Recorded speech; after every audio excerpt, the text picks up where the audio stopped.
Hello, and welcome to Emotional Self-Mastery, the best podcast on regaining personal power, self-confidence, and peace. I'm your host, Cheryl C. Jones. And I'm Kathy, the producer of this podcast. Each week, together, we explore topics that will help you eliminate negative self-talk, worry, anxiety, and fear, so you can live your best life. Hey, Kathy. Hey, Cheryl. What are we talking about today? This week's topic is another personal subject. It is one that challenges me pretty regularly. It is the topic of resistance and procrastination. Maybe you're familiar with it? Maybe just a little. When I experience resistance and procrastination, I call it hitting the wall, because it becomes that place where my willpower isn't enough to get me moving. It's like I have hit a flat wall and there is no moving forward. What's been your experience? Does it feel like hitting the wall to you? Often. And I'm thinking right now that I'm a content writer, so I write on different subjects all the time, and sometimes I just hit a wall on what to say, how to get started, how to express the feeling. So yeah, I've experienced that wall. It's not very comfortable, is it? No. Well, I've noticed that some people will call it resistance and other people will call it procrastination. And I actually see them as two distinctly different things. Well, no matter what they're called, the end result is the same.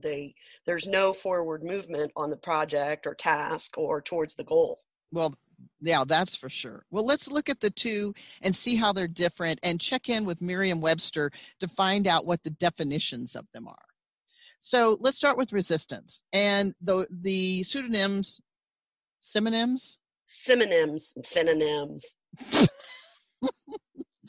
That sounds like cinnamon, but anyway. Okay, the synonyms for resistance are opposition, challenge, fight, and struggle. And it's defined as the refusal to accept or comply with something and the attempt to prevent something by action or argument. Okay. Do you want to share the definition of procrastination? Sure. Its synonyms are stall, delay, and postponement. And our friend Merriam-Webster defines it as the action of delaying or postponing something. So according to Webster, they have two different definitions, yet I think they get interchanged with one another all the time. But there's something they have in common. No matter whether you're experiencing resistance or procrastination, they both have unintended benefits.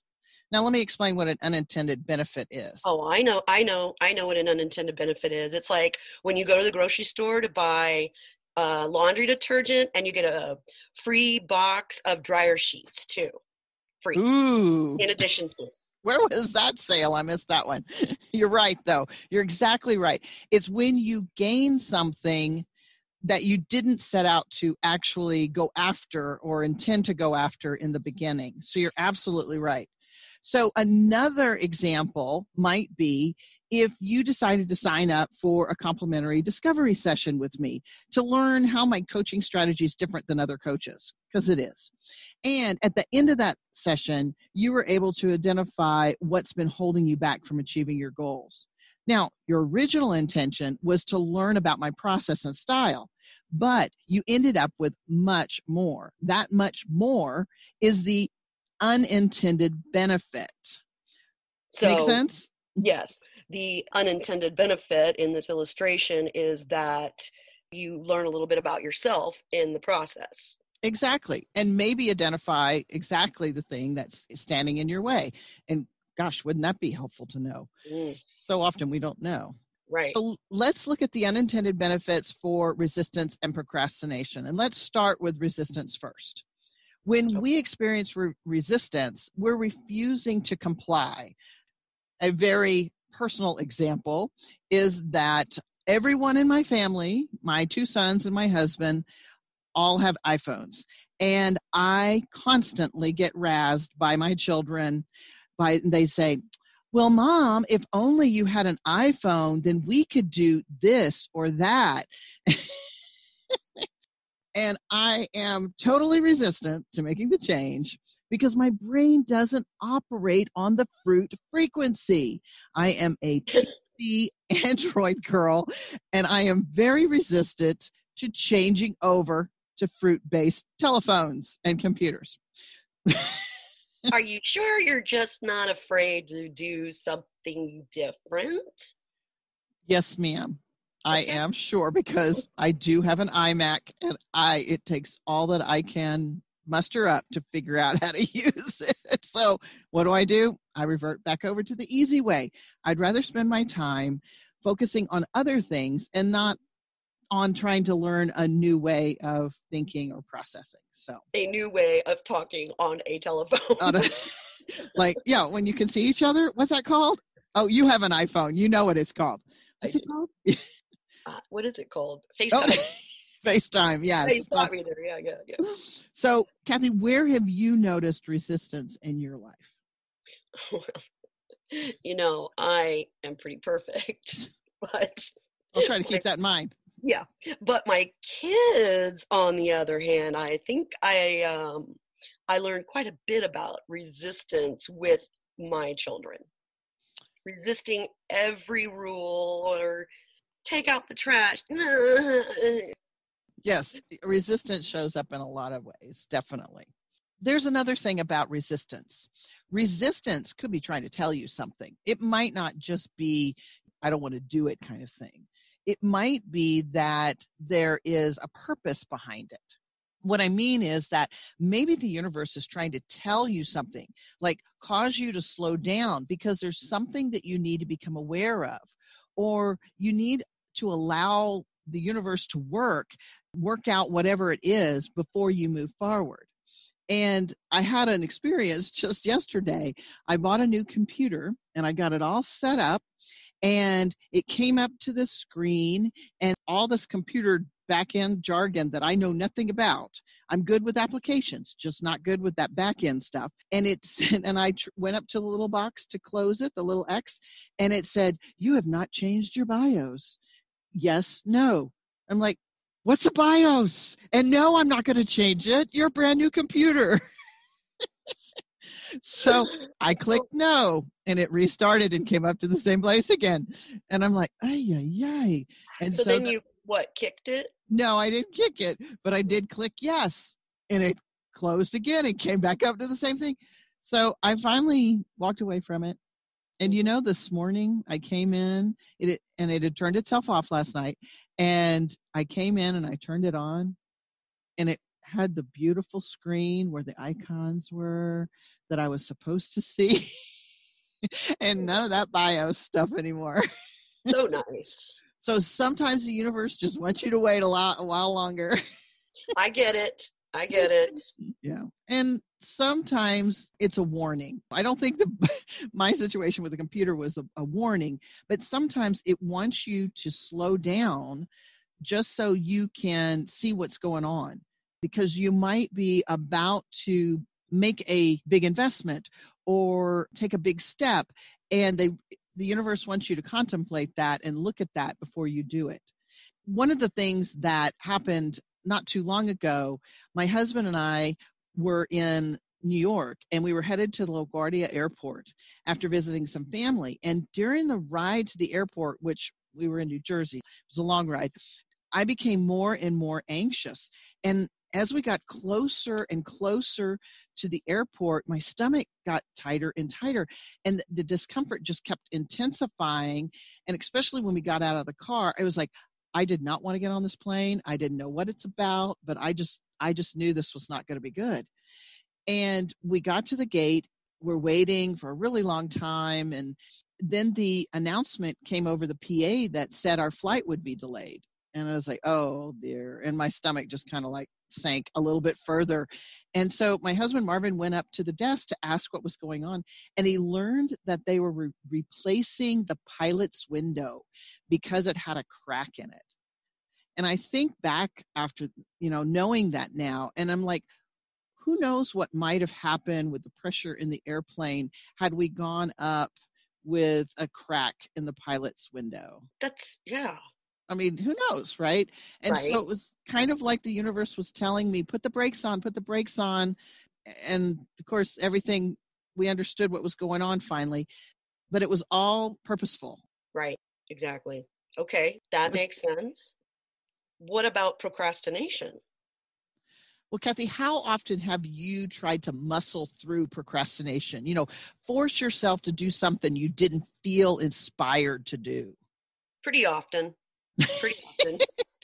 Can you give me some examples where you've pushed yourself through to get something done? Okay, so here's my concept. Here's how I work. I make a to-do list, right? And on that to-do list, I do all the things that I like to do first. And I cross them all off. I like seeing that crossed off look. And then I leave the stuff I don't really want to do or don't like doing. And so then I'm left with a list of stuff I don't want or like to do. So how's that working for you? I have to have those things on that list crossed off. And I can't move to a new list until this one's finished. So good for you. Yeah, so I eventually have to push myself to do those things on my to-do list that I don't like or don't want to do. Mm-hmm. I would imagine that a lot of people are like you and forcing yourself through it. I know that some people try to reward themselves when they do the thing that they didn't like to do or didn't want to do. So they try to tease themselves into something. That might work. I haven't found that it works very well for me. Some of the things that I avoid or procrastinating on that are current, you can read about some others in my blog post that we released this week on procrastination. There are also a few others that have come up since I wrote that blog. One of them is cleaning my desk off. Right now, it looks like a jungle. Setting up my new computer and transferring the data. Ugh, I'm going to get it done. Working on an outline of my next online course has been dragging on and dragging on. One other thing that maybe I'm not the only one that's procrastinating on this topic is writing a strategic plan for next year. I've really got to do some work around that. I recognize that I'm procrastinating on it, and I keep finding other things that are, like Kathy, that are more fun to do, and I just leave those on my list. So, Cheryl, why is it we procrastinate? Well, as it turns out, we all have different reasons for putting things off. Some of those reasons include trying to avoid negative feelings, those feelings that are associated with tasks or actions that are uncomfortable. Let's say, for instance, you need to offer your neighbor an apology because you ran over their sprinkler head or something. That raises negative feelings, and it can cause us to want to avoid taking the action of going and confessing, if you will, to the sprinkler damage.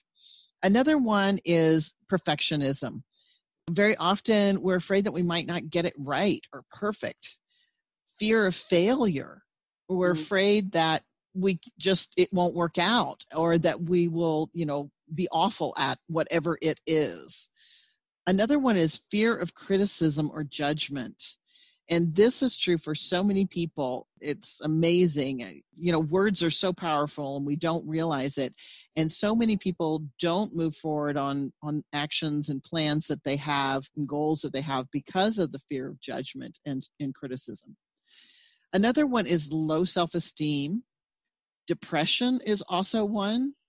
And attention deficit disorder. We make fun of it and we say, oh, squirrel, there's something else. But that is a true issue for both children and adults, where they're easily distracted. There's two more. One is waiting till the last minute. That's mine, folks. That is mine. I wait till the last minute because very often that's when inspiration hits me and the whole thing comes together in my mind. But it's not a good way to operate. And one more is the fear of vulnerability. putting ourselves out there and being our true self, do it in a big way that then causes feedback or generates feedback. That can be very discouraging when you get negative feedback, and it ties right back into criticism and judgment and hurtful language. And sometimes it even attracts the wrong attention, the things that we don't want to, the kind of attention that we don't want to get from people. Mm-hmm. I want the listeners to weigh in on this, and I want you to do it for yourself. Which of the reasons I mentioned above are true for you? So let me run through the list, and you keep count of how many were a fit for you. How many of them are reasons for you to procrastinate? Is it because you're trying to avoid negative feelings? Is it because you're a perfectionist or you want it just right? Do you have a fear of failure? Do you fear criticism or judgment of others? Do you have low self-esteem? Are you experiencing some depression? Or maybe you have some tendencies toward ADD. Then there is waiting till the last minute and the fear of vulnerability. So if you said that there were several of these that apply to you, don't freak out, because I have several of these as well. And I'm not going to confide how many I do have. I'll tell you, I had 4 out of those. You had 4. I can admit that perfectionism is one of mine for sure. And I wanted to tell you which 4 they were. Oh, you weren't going to tell me which 4? Okay. Well, then maybe I don't have to tell you mine either. Just know I've got them too. The good news is, I got new good news for you people. The good news is that I have found ways to get past these types of procrastination without forcing myself through it, because forcing is not a pretty place to be.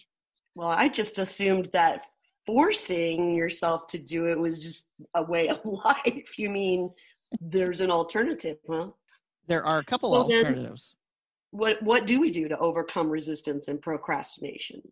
The first thing we have to do is determine which delay or avoidance tactic it is. Is it resistance or is it procrastination?